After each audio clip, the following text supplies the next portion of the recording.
This is Big Cheese the Boss, and I'm back. I hope you enjoyed that song, but we got more to come, so stay tuned. In the days when Shimmy, shimmy, cocoa pop. Yeah, shimmy, shimmy, cocoa pop. Shimmy, shimmy, cocoa pop. shimmy, shimmy, cocoa pop. We chocolate crossover. Yeah, we chocolate crossover. See me, cocoa, might I'm cocoa and I might go pop. Now it's about time that I clear this. So pardon me, miss, but I'd like for you to hear this. If you kiss me, then I'll kiss you back. You see, I feel real good inside, and it's just from your nearness. There's no need for you to fear this. Kiss me, I'll kiss you back. Well, you look kinda cute to me. I think we can achieve this. Plus you act like you need this. Kiss me and I'll kiss you back. You act real fly. Money B's not buying it. Quit denying it. You're better off trying it. Freak me, girl, and I'll freak you back. Through any kind of weather, will me and you forever stay together? Well, I just don't know, but I tell you what though, if you kiss me, then I'll kiss you back. Kiss you back. And I guess you wanna know if I'm gonna be around. I ain't sure, but I tell you what I do know. If you kiss me, then I'll kiss you back. Kiss you back. Alright, let's do this. If you kiss me, then I'll kiss you back. Yeah, kiss me and I'll kiss you back. If you kiss me, then I'll kiss you back. You with it? Cause if you with it, I'm with it. Yo. If you kiss me, then I'll kiss you back. Yeah. Just kiss me, then I'll kiss you back. I'll kiss you back. I'll kiss you back. Now I'm hoping that you hear me, cause I love it when you're near me. And I'm telling you sincerely that if you kiss me, girl, I'll kiss you back. Cause I really, really, really like you, and I just wanna make it clear. We're gonna keep it fair and square. Kiss me and I'll kiss you back. Yo, it's not funny. Real cute is what you say to me. But any other way you play me, if you love me, then I'll love you back. Love me and I'll love you. When you say I get the most out of this, it kinda bothers me. A fair exchange ain't no robbery. Love me, girl, and I love you back. Love me, girl, and I love you back. Now I'm hoping that you hear me, cause I love it when you're near me. And you know I know you knew this, so I guess that we could do this. Kiss me and I'll kiss you back. Alright, sing it with me again, come on. If you kiss me, then I'll kiss you back. Come on, keep it going. Kiss me, then I'll kiss you back. Yeah, ladies. Oh yeah, yo, I'm with it. Alright, that's cool. Now let's change it up a little bit. If you play with my tummy, I'll tickle your feet. If you play with my tummy, I'll tickle your feet. If you touch me here, I'll touch you there. Yeah, put lotion on me. If you kiss me, then I'll kiss you back. I'll kiss you back. If you love me, girl, I'll love you back. I'll love you back. We know what you go through. Sometimes we put you down. People treat you cold when they know you sleep around. We never wanna disrespect you, and I'll never tell anyone in town. But if you love me, then I'll love you back. I'm asking if you're down. If you kiss me, then I'll kiss you back. Kiss me. If you kiss me, then I'll kiss you back. And I'll kiss you back. If you kiss me, then I'll kiss you back. If you feel my feet, then I'll take your tummy. If you love me, boy, I love you back. Yeah, I like when the girls do it. If you love me, boy, I love you back. Come on, ladies, one more time, kick it. If you love me, boy, I love you back. 'Cause if you kiss me, then I'll kiss you back. But if you hit me, then I'll hit you back. Hey, you're in the back room with Big Cheese the Boss.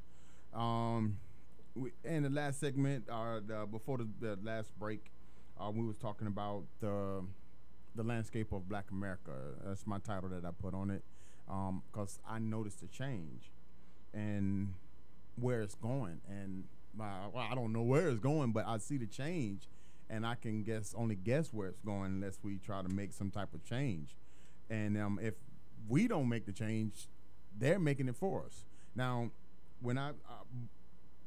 before I go further in the numbers that I have, I guess I'm gonna continue with my numbers, and I'm come back with the things that I see happen in our the total overall political landscape of America, and then I'm gonna go to that after I finish with some of the stats that I got from alternate.org. In one part of this, when we start talking about black males, and they're celebrating prison, they're celebrating drug use, they're celebrating having kids, out of wedlock at teenage levels. I mean, and don't get me wrong, I don't. It's not new. He's not. They're not the first generation to do it, because in my generation we had young ladies that was pregnant at a young age, but it was far and few between. It was not that many. I was having a talk with my teenage daughter, just graduated from high school, and she was telling me about how many of her friends or her associates that are pregnant. And I mean, it's no big deal. You go to any high school in America and you walk in the door, you're going to see teenagers walking around pregnant. Now, again, this is not something new, but it's celebrated, and it's okay. And that's where I think I have an issue with it at.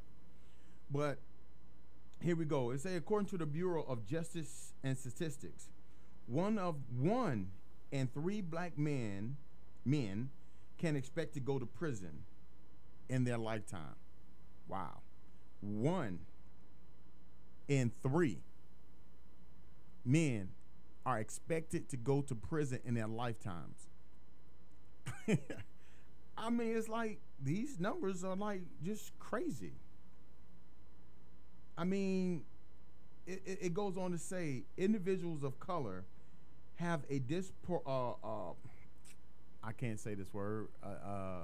It's not that I don't know what the word is. I have a problem with pronunciation of the word, but they're disproportionate. I did good on that. I did good. Individuals of color have a disproportionate number and chances of encounter with law enforcement, indicating that racial profiling continues to be a problem.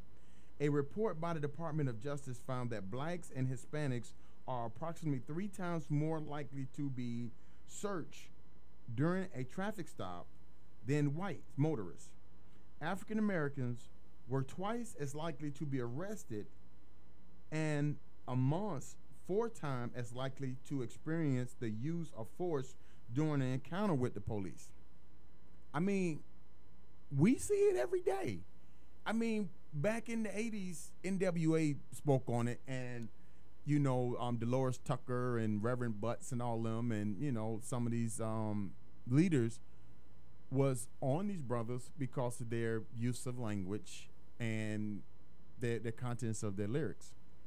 But now here we are, 2012, maybe 15, 20 years later, and we're reading about the same thing that they was telling us about 20 years ago, but a lot of our leaders was condemning them for their use of language and so forth and so on. Now, I grew up during that era where NWA and the gangster rap was making this come up, rise. And we listened to it, and we didn't see a problem with it at the time because we was there experiencing it. And I think the generation before us had issues with it. But you have to think also, the generation before that generation had a problem with rock and roll and some of the stuff they were listening to, at that time. So it's not uncommon. Like right now, I have issues with some of the music my kids listen to. I mean, I don't like some of the rap music that they listen to, but, I think it's going to keep going on. My kids going to have problems with my grandkids, music my grandkids going to listen to. So I think that problem is going to keep going, but the numbers is what is crazy. And I always hear we have more black men in prison than we have in college. So I wanted to pull these numbers, and I pulled them. But we have some more numbers about African-American males in prison. It say, according to recent data, the Department of Education, African-American students are arrested far more often than their white classmates. Now, this is the part that surprised me. I didn't know this. I didn't know this part right here, and I'm finna tell you because I know you're looking like, okay, go ahead and finish. All right, I'm gonna finish. Now, this is not my numbers. This is from alternate.org. This is their numbers. This is the stuff the data that I guess they did their research and they collected it and they put it out there. So this is their number, alternate.org. According to recent data, Department of Education, African American students are arrested far more often than their white classmates.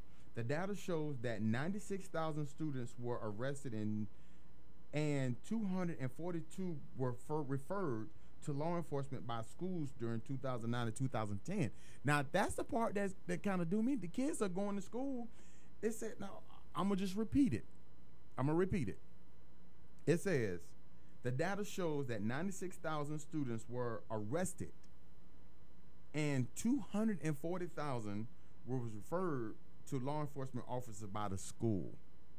So they're going to school to go to jail. They was arrested, 96,000 was arrested, and 242,000, the police was called on them. I guess that's the best way of putting it. They called the popo on them. And this was in 2009, 2010. Of those students, blacks and Hispanics make up 70% of the arrests referred by the schools. So, and I don't have any. I agree. Some of you people might say these numbers are wrong. I'm gonna say these numbers probably reflect some of the experience that I have in my life. I'm just tell you a little story. My son was going to the school in South Carolina. I'm not gonna say the name, but he was going to this historical black college in South Carolina, and he had some exchange, some words with his college professor via email. Now, he didn't, no threats was made. He said, I'm not going to kill you. I'm not going to do this. He pretty much was saying that he felt that the professor didn't like him and that he wasn't going to allow the professor to hold him back.